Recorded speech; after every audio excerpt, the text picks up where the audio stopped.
Follow the Sun.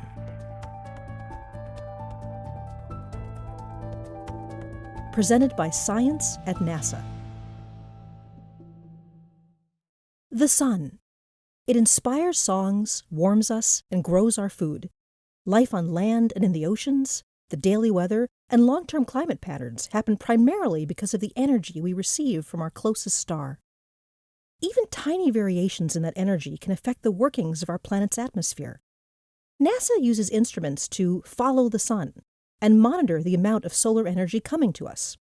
The latest instrument to do so, the Total and Spectral Solar Irradiance Sensor, TSIS-1, makes those measurements with unprecedented accuracy. TSIS gathers information from its perch aboard the International Space Station, or the ISS. Flying on the platform that the orbiting laboratory provides has allowed TSIS to continue NASA's 40-year record of tracking the sun's radiant energy, one of the longest and most important climate data records gathered from space. Over the past several decades, Earth's ice mass has diminished, sea levels have risen, drought and precipitation patterns have changed, and growing seasons have shifted. To understand the causes, including human influences, of these changes, and to refine the models used to simulate Earth's climate, researchers must know the amount of incoming solar energy.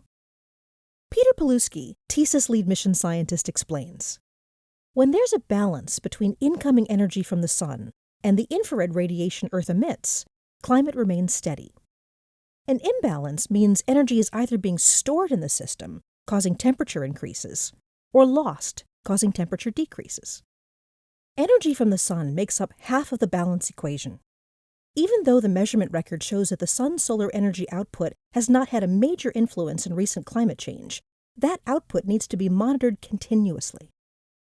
It is arguably the most important variable we need to know to understand climate, says Paluski. Trying to understand climate without measuring the sun's input is like trying to balance your checkbook without knowing your income.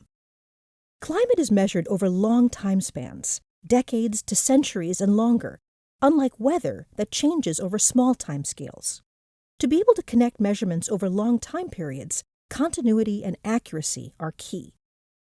TSIS has two sensors.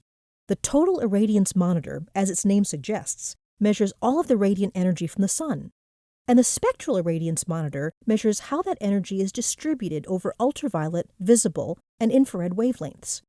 The latter helps scientists understand where in the atmosphere solar energy is being absorbed. For example, TSIS spectral irradiance measurements of the sun's ultraviolet radiation are critical to understanding the ozone layer. Ozone in the stratosphere absorbs ultraviolet light. This heats the stratosphere and drives changes in atmospheric wind flow that can propagate down to the lower atmosphere and impact climate. So many factors influence Earth's climate, says Paluski. We need to continue learning how they all interact. TSIS is helping us characterize the sun's behavior and how Earth's atmosphere responds to the sun. For more science from the International Space Station, go to www.nasa.gov/ISS-science. To continue following our closest star, visit science.nasa.gov.